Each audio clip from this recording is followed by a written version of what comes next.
Olá, tudo bem?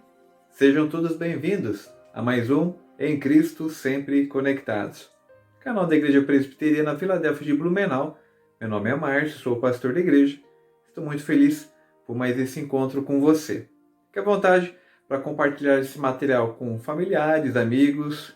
Poste lá no teu Facebook, envie pelo WhatsApp. É uma ótima ferramenta de evangelismo.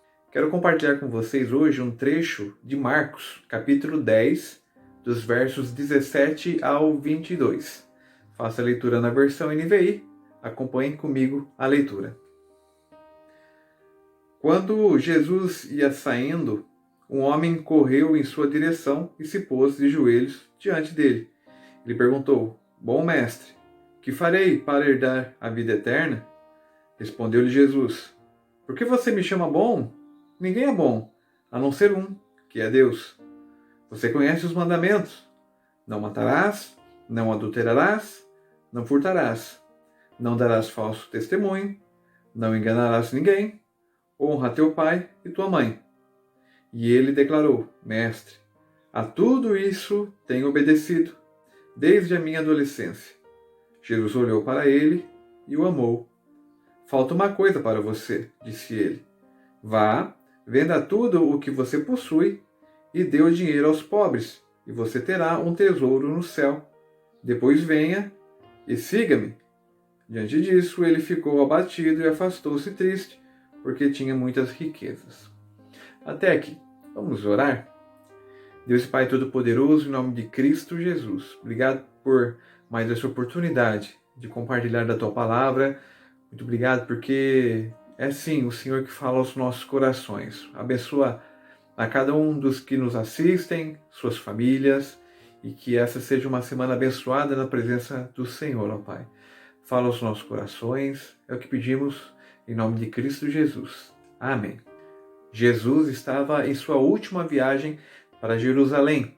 Dentro em breve ele seria crucificado e, pelo que vemos na passagem, ele tem um encontro com um homem, um jovem que se aproxima e se lança de joelhos diante dele. Pelo que vemos na passagem, muito provavelmente esta era uma pessoa, um rapaz bom, um rapaz obediente, um rapaz honesto, que respeitava seus pais e até por isso, pensa o jovem, ele queria saber o que mais afinal faltava para que ele herdasse, para que ele tivesse a vida eterna. Jesus, então, cita alguns dos mandamentos: não matarás, não adulterarás, honra teu pai e tua mãe. Tudo isso vemos no verso 19. Nós somos seres ociosos, somos falhos, frágeis, então não somos capazes de cumprir todos os mandamentos. Até porque se em apenas um dos mandamentos nós caímos, seria como se nós tivéssemos desrespeitado ou não cumprido todos os mandamentos. É o que fala, por exemplo, Tiago, capítulo 2, verso 10, e ainda em Tiago, capítulo 3, verso 2, se você cai em um mandamento que seja, você já é culpado de ter quebrado todos os mandamentos. É por isso, então, que eu creio que Jesus não está citando os mandamentos aqui como uma regra que, se não fosse cumprida, não seria possível, então, você ou aquele jovem herdar a vida eterna. É que o jovem, e esse é o ponto, o jovem acreditava que ele tinha um currículo impecável. O jovem se achava numa condição de merecer a vida eterna. O jovem cria que ele cumpria todos os mandamentos de Deus e em nada se desviava, logo ele se vinha em condições de merecer a vida eterna. É como se ele chegasse para Jesus com a sua lista de méritos, seu currículo, e mostrasse para Jesus: Jesus, olha tudo isso que eu já faço. O que Jesus quer fazer aquele jovem pensar é que, como uma maçã que por fora pode parecer bela e suculenta, mas por dentro estar podre, a vida daquele jovem pode aparentar uma vida de piedade, porém existe algo mais profundo e danoso dentro dele que precisa ser trabalhado, e é exatamente isso que Jesus vai trabalhar nesse momento. Aquele jovem trazia no seu interior uma praga que ia destruindo e corroendo sem mesmo ele se dar conta que era exatamente a questão do mérito, que nada mais é do que apenas mais uma faceta do que a Bíblia chama de pecado. Se a gente acha que a gente merece o amor de Deus porque nós damos todas as condições para que isso aconteça, já começa o nosso erro por aí. E é triste perceber que ainda hoje existem muitas pessoas que se propõem a caminhada com Deus, com Cristo, mas ainda estão arraizados na questão do mérito. Muitas pessoas dizem assim: olha, fulano de tal é tão bom que esse já tem a passagem para o céu garantida. Outros dizem também: olha, eu posso não ser o melhor, mas perto de outras pessoas eu sou um santo. E existe uma outra posição ainda mais destrutiva, que é aquela pessoa que acredita assim: olha, não, para mim não tem mais jeito. Basta olhar para o meu passado e ver quanta coisa ruim eu já fiz. Deus não vai querer nada comigo. Você conseguiu entender? A cultura do mérito destrói qualquer possibilidade ou dificulta profundamente qualquer tentativa de caminhada com Deus, do discipulado com Jesus. Mas, assim como aquele jovem teve sua história transformada a partir daquele encontro com Jesus, hoje eu creio que nós também podemos ter um encontro transformador com Jesus. E aqui eu quero propor o tema: Deus nos encontra em Cristo. O verso 21 diz assim: olha, vá, venda tudo o que você possui e dê o dinheiro aos pobres, e você terá um tesouro no céu. Depois, venha e siga-me. Eu creio nessa passagem como uma instrução específica e não geral. Específica porque Jesus está tratando especificamente a situação daquele homem. Não que fosse obrigatório a qualquer pessoa abrir mão de suas riquezas para que pudesse seguir Jesus. Claro que não, existem muitas pessoas que têm boas condições financeiras, que são cristãos exemplares. É nesse sentido, então, que eu creio que essa é uma instrução específica de trato com aquele jovem. O cristianismo não é um chamado para pobreza, de maneira alguma. Não obriga a uma vida de pobreza. Jesus aqui, ele é específico. O amor ao dinheiro, sim, é o problema. E esse era o problema com aquele jovem. O que estava no centro da vida dele era o mérito e esse amor ao dinheiro. Isso é muito ruim para ele, então, Jesus ter falado isso? Não, isso é muito bom, porque Jesus traz à tona qual era o problema a ser tratado. A forma que Jesus trata aquele jovem demonstra o amor de Deus por cada um de nós. Um amor que é sincero, um amor que não encobre a verdade, um amor que, mesmo se necessário, ele sim vai ser duro e vai fazer a advertência necessária, mas vai nos despertar para o caminho correto. Se o amor de Jesus fosse superficial, ele apenas aprovaria o esforço daquele jovem, e não foi isso que aconteceu, porque o amor de Deus é completo, é sincero, e ele traz desafios que podem sim transformar a minha e a tua vida. Então aqui nós partimos para um segundo ponto. Então o primeiro é esse, que Jesus traz à tona o verdadeiro problema com aquele jovem. Embora ele achasse que já tinha feito tudo para merecer a vida eterna, Jesus fala assim: opa, então vai e vende tudo que você tem em volta e me segue. O segundo trecho que eu quero destacar é o verso 22, que diz assim: diante disso ele ficou abatido e afastou-se triste, porque tinha muitas riquezas. A reação daquele jovem foi imediata. Ele levanta e vai embora, frustrado. O preço para seguir Jesus pareceu muito alto. Ele fica triste, pois ele era dono de muitas propriedades. Isso impede, então, de cumprir de cara um primeiro mandamento.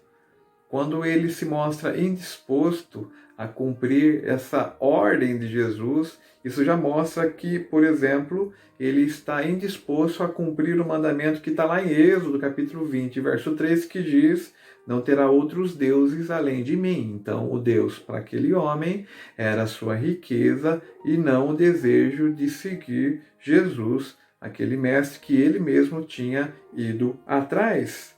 Medo de perder o suposto controle sobre a sua vida. O dinheiro traz, aliás, essa falsa segurança. Perceba que para muitos, quanto mais dinheiro tem, parece que mais controle da situação se tem. Porém, isso é uma falsa sensação de segurança, porque tudo isso passa. Da mesma forma, também outras questões, porque você pode talvez dizer: mas eu não tenho problema com ter o dinheiro no centro da minha vida. Mas se não é o dinheiro, às vezes pode ser o orgulho. Se não é o dinheiro, não é orgulho, às vezes é uma religiosidade vazia, ou talvez seja o sentimento de culpa pelo passado, por exemplo, talvez seja também preconceitos de tantas outras situações. Todas essas questões só alimentam a nossa rebeldia diante de Deus. Aquele jovem não foi capaz de satisfazer a única exigência feita por Jesus, porque ele, aquele jovem, já tinha o seu Deus com D minúsculo, e esse Deus com D minúsculo era o dinheiro, os seus recursos. O mundo tinha encontrado morada no coração daquele jovem. E nisso, Deus, no máximo, é mais uma opção, mais um caminho possível. Aqui eu quero trazer algumas reflexões para a gente pensar. A primeira é: o que é afinal ser um cristão verdadeiro? O que é herdar a vida eterna? Um bom início para a gente tentar responder essa pergunta é pensar como diz Paulo aos Romanos, no capítulo 3, verso 23, ele fala assim, todos pecaram e estão destituídos da glória de Deus. Todos pecaram. Então, um bom caminho para a gente pensar sobre a questão, o que é de fato ser um cristão verdadeiro, o caminho inicial seja dar ouvidos às palavras de Deus através de Paulo. Todos nós pecamos e estamos destituídos da glória de Deus. Todos nós pecamos. Nós não somos melhores que ninguém. Deus vê o nosso pecado mesmo quando nós queremos escondê-lo. Mas você sabe que tem uma boa notícia em tudo isso?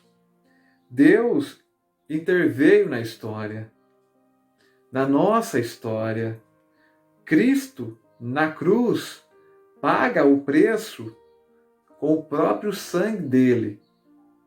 Se há mérito, o único que merece toda a glória pelo seu mérito é a própria pessoa de Cristo e não nós, por algo que nós podemos fazer para merecer o amor de Deus. Todo mérito é de Jesus, porque nós somos fracos, nós somos frágeis. Mas quando nos damos conta disso, é o ponto em que nós morremos. Morremos com Cristo, morremos para as nossas vontades e ressuscitamos para uma nova vontade, que é a vontade de Deus. Nós nascemos de novo. Assim como diz Jesus para Nicodemos em outra passagem, é preciso que você morra e nasça novamente. Muitos ainda acreditam que ser cristão é participar de uma igreja. Outros creem que ser cristão é seguir a tradição da família. Muitos ainda creem que ser cristão é ter uma vida decente. Mas não é. Não é pelo menos somente essas coisas. Tudo isso faz parte da caminhada cristã. Participar de uma igreja, quem sabe até mesmo seguir a tradição e os ensinos da família, ter uma vida decente. Porém, o que nos faz de fato cristãos verdadeiros é confiar plenamente em Cristo. O que nos faz verdadeiramente cristãos são os méritos de Cristo adquiridos lá na cruz por causa de mim e de você. O jovem, ele fez uma pergunta, digamos, teológica, né? Parece uma pergunta bem profunda. Está lá no verso 17. Que farei para herdar a vida eterna? Mas aquele encontro com Jesus respondeu uma pergunta ainda mais profunda. E nós? Estamos dispostos a ouvir as respostas que Jesus dá às nossas perguntas? Estamos dispostos a obedecer à vontade de Deus? Jesus foi direto ao ponto com aquele jovem. E se fosse nós? O que você acha que Jesus nos pediria para fazer? Qual o nosso Deus com D minúsculo Jesus daria a ordem para que abandonássemos. Para aquele jovem, o encontro com Jesus parece ter sido frustrante, mas comigo e com você, Deus dá a oportunidade para que seja diferente. Pode até parecer que a caminhada com Jesus traga algum tipo de insegurança, porque parece que nos falta o controle da situação. Porém, muito da fé é exatamente isso. É abrir mão de um controle superficial e colocá-lo todo na mão de Deus. Talvez algumas questões passem pela nossa mente, né? E se Deus quiser que eu faça algo que eu não desejo fazer? E se Deus quiser que eu desista de algo que eu quero manter? E se eu não atingir as expectativas que Deus tem de mim? E aqui mais uma boa notícia para mim e para você. A notícia de que o amor de Deus ele é incondicional. Independentemente do nosso desempenho, nós somos salvos pela graça de Deus, pelo amor de Deus. Foi Deus que veio ao nosso encontro e não nós que fomos ao encontro de Deus. Deus nos amou mesmo quando nós rejeitávamos a Deus. Foi isso que ele mostrou se entregando na cruz por aqueles que o perseguiram, por aqueles que o condenaram. Portanto, se Deus te pede para abrir mão de algo, para deixar para trás algo, não é simplesmente um capricho divino, não, mas é o caminho para que você se veja livre do seu pecado, para que experimentemos a plenitude do amor de Deus desde já, porque a vida eterna não é algo que vai acontecer daqui a um tempo, não. A vida eterna acontece hoje, é o já de Deus, ainda não no sentido de que vamos chegar ainda à eternidade, porém nós vivemos o amor de Deus desde já, portanto se Ele dá a ordem para que deixemos algumas questões para trás, deixe para trás porque é o melhor caminho. E aqui eu já quero concluir. Para herdar a vida eterna, como foi a pergunta daquele jovem para Jesus, hoje e para sempre, então, o que devemos fazer? Pelo que vemos, o bom caminho de início é confessar os nossos pecados, reconhecer as nossas fragilidades, que muitas vezes sim andamos distantes do Senhor, mas que sim, o Senhor não desiste de nós e vem ao nosso encontro nos convidando para seguir com Ele, assim como foi o próprio convite de Jesus para aquele homem: vá, venda todos os seus bens, volte e me siga. Percebe? É um caminho de discipulado com o Senhor que acontece durante toda a nossa vida. Agradeça porque Deus morreu no seu lugar. Cristo morre na cruz por causa de mim e de você. Reconheça Cristo como seu único e suficiente Senhor. E nada mais nesse mundo poderia fazer o que Cristo fez na cruz por mim e por você. Eu quero finalizar citando um certo missionário alemão. Ele disse o seguinte: Cristo nos aceita como somos, mas quando Ele nos aceita, não podemos permanecer como somos. Pense nisso. Vamos orar? Deus e Pai Todo-Poderoso, em nome de Cristo, creio, ó Pai, que tivemos um encontro com o Senhor nesse momento, porque o Senhor nos faz refletir sobre a nossa vida, talvez sobre questões que precisamos deixar para trás, questões que temos colocado no centro da nossa vida, porém tem causado estragos muitas vezes sem mesmo a gente perceber. Deus, transforma o nosso coração para que a gente, de fato, se comprometa com uma caminhada sadia do lado do Senhor, aprendendo com o Senhor, porque o Senhor a todo instante tem nos buscado e tem nos colocado de volta nos caminhos do Senhor. O Senhor tem trabalhado na nossa vida e creio que hoje, sim, foi um momento de encontro com o Senhor, ó Pai. Abençoa a todos que nos assistem, que de fato a gente viva a partir do Senhor. Abençoa a cada uma das famílias representadas. Abençoa a semana de todos, ó Pai. É o que oramos, agradecidos, em nome de Cristo Jesus. Amém. Que Deus abençoe a tua semana, que os caminhos do Senhor sejam reconhecidos nos seus caminhos e que a gente aprenda a confiar em Deus, seja qual for a situação. Tenha uma ótima semana e, no mais, em Cristo, sempre conectados. Até a próxima. Deus abençoe.